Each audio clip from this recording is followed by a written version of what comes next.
Olá, querido. Hoje vamos a ver o que aconteceu na quinta-feira. O texto está em São Marcos, capítulo 14, versos 13 ao 15. Diz assim: E enviou dois dos seus discípulos e disse-lhes: Ide à cidade, e um homem que leva um cântaro de água vos encontrará. Seguiu. E onde quer que entrar, dizei ao senhor da casa: O mestre diz: Onde está o aposento em que hei de comer a Páscoa com os meus discípulos? E ele vos mostrará um grande cenáculo mobilado e preparado. Preparai-a ali. Isto aconteceu na quinta-feira, aquilo que nós chamamos a ceia do Senhor. O Senhor Jesus Cristo reuniu-se com seus 12 discípulos, tomou vinho e partiu pão. O pão sem levadura, sem fermento, é símbolo do corpo de Cristo sem pecado. O suco de uva, o vinho sem fermento, é símbolo do sangue de Cristo sem pecado. Veja bem, o vinho não é o sangue de Cristo. O pão não é o corpo de Cristo. O vinho e o pão são apenas símbolos do sangue e do corpo de Cristo. O corpo de Cristo sem pecado. Paulo, quando escreve aos Hebreus, disse que o Senhor Jesus foi tentado em tudo, mas nunca pecou. Ele mesmo um dia dirigiu-se à multidão e disse: Quem pode apontar um pecado em mim? Graças a Deus que Jesus nunca pecou.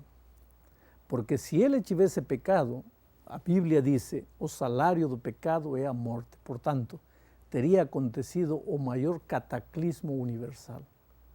Pode Deus morrer? Não. E Cristo era Deus. Mas se ele pecasse, merecia a morte. Já imaginou a tragédia universal que teria acontecido? E a raça humana estaria perdida para sempre. Portanto, Cristo nunca pecou. E agora, o suco de uva sem fermento e o pão sem levadura simbolizam perfeitamente o corpo de Cristo sem pecado. Mas aquela noite Cristo se assentou com seus discípulos. Um deles o trairia. Um deles tinha no coração tudo planejado. Sabia o que ele ia fazer. Ele já estava com o dinheiro que tinha recebido dos judeus. Ele já tinha no bolso todo o esboço da sua vida de traição. Jesus poderia ter repreendido Judas em meio aos discípulos, poderia ter deixado ele envergonhado. E quem poderia ter dito que Jesus não estava fazendo a coisa certa? Aquele traidor não merecia ser tratado dessa maneira? Claro que sim. Mas Jesus nunca tratou aos pecadores constrangendo-os. Em realidade, nunca os expôs, nunca os desmascarou. Às vezes, hoje, nós gostamos de apontar com o dedo e dizer, esse é um pecador. Muitas vezes nós nos jactamos, dizendo, eu não tenho pelos na língua, o que eu tenho que dizer eu digo, eu chamo o pecado pelo nome que lhe corresponde. Olha, se alguém tinha direito de fazer tudo isso, era Cristo. E, no entanto, ele nunca expôs os pecadores. Ele deixou Judas aí, porque sabe o quê? Se o Espírito de Deus não estava trabalhando no coração de Judas, não ia ser a exposição vergonhosa que ia convencer a ele da sua situação pecaminosa. Tem outra coisa. Os outros 11 poderiam não ter um esboço de traição no bolso. Porém, eram tão traidores quanto Judas. Um deles o negaria, os outros o abandonariam, todo mundo desapareceria na hora da dor. E, no entanto, Jesus recebe todos eles e comunga com todos eles e comparte o pão e o vinho com todos eles. Sabe o que Jesus está querendo dizer? Que para Jesus o ser humano sempre tem esperança. Às vezes você é machucado pela vida, é rejeitado pela igreja, rejeitado pelos pais, rejeitado pela sociedade. Um dia um pai me dizia: pastor, meu filho não tem mais esperança de recuperação. Ele já foi longe demais. Quantas vezes eu converso com esposas que dizem: meu marido não tem mais solução. Ele é um caso perdido. Quantas vezes você pode se olhar no espelho da vida e chegar à conclusão também de que você já é um caso perdido. Para você já não há esperança. E no entanto, para Jesus sempre há esperança. Ele insiste, Ele corre atrás de você, Ele chama, Ele segue, Ele persegue.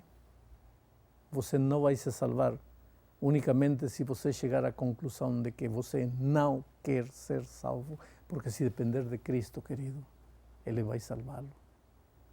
Te digo uma coisa, um dia eu recebi uma carta me contando uma história muito interessante.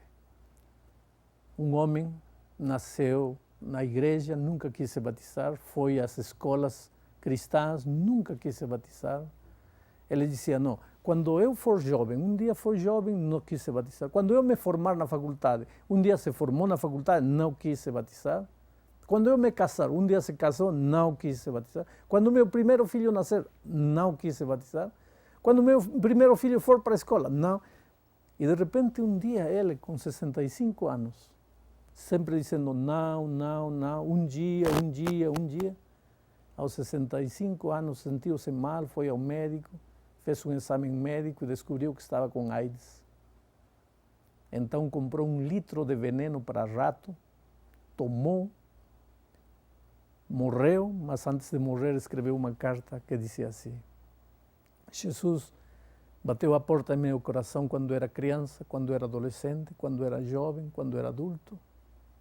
Jesus sempre quis entrar na minha vida, eu nunca deixei. Hoje eu quero, mas já é tarde demais. Estou condenado à morte. E se matou. Oh, querido, o ser humano pode um dia até se perder, mas não será por falta de oportunidades. Não será por falta de amor. Não será por falta de perdão e nem será por falta de poder. Aquela quinta-feira, a noite foi uma das noites mais tristes na vida de Cristo.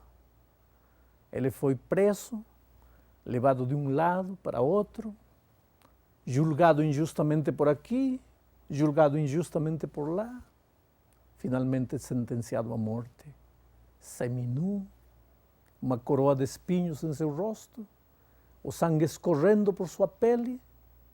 Eu pergunto, precisava o Senhor Jesus Cristo sofrer tudo aquilo? Ele não era o Rei do Universo, Criador dos céus e da terra? Precisava o Senhor Jesus sofrer tudo isso? Não. Então por que sofreu? Porque amava você. Porque ama você. E quando estou dizendo ama você, eu quero olhar para você nos olhos. Porque sabe, a pior coisa desta vida é esconder-nos em meio da multidão. Mas não. Quando eu digo que Deus ama você, é porque você é importante para Ele. Ele conhece teu nome, conhece teu endereço, teu RG, Ele conhece teus sentimentos, os sentimentos mais escondidos, os segredos da tua vida. E Ele está com os braços abertos, disposto a perdoar e a transformar você. Ele está disposto a compartilhar com você o símbolo de seu corpo, que é o pão, o símbolo de seu sangue, que é o vinho. Para quê? Para que quando você participe da Santa Ceia, então esses símbolos, ao comer você o pão, tomar o vinho, isso forma parte de suas células, de seu corpo. Bom, é dessa maneira que Cristo quer entrar em seu coração, tomar posse de cada milímetro quadrado de seu ser. E quando você abra o coração a Jesus, você vai se surpreender com as coisas maravilhosas que Cristo pode fazer por você. A minha pergunta é: quantas vezes você adiou a sua decisão? Quantas vezes você disse não, agora não, amanhã? Quantas vezes você fechou as portas para Cristo? Hoje é o grande momento. Este pode ser o grande dia. Entregue seu coração agora. A vida é incerta, temores sei que tens. Não pode os teus problemas resolver. Aceite o convite, pois Cristo está a chamar. Com amor só Ele pode dar a paz. É Jesus que estende a sua mão se está só. Não hesite um só instante em pedir o seu amor.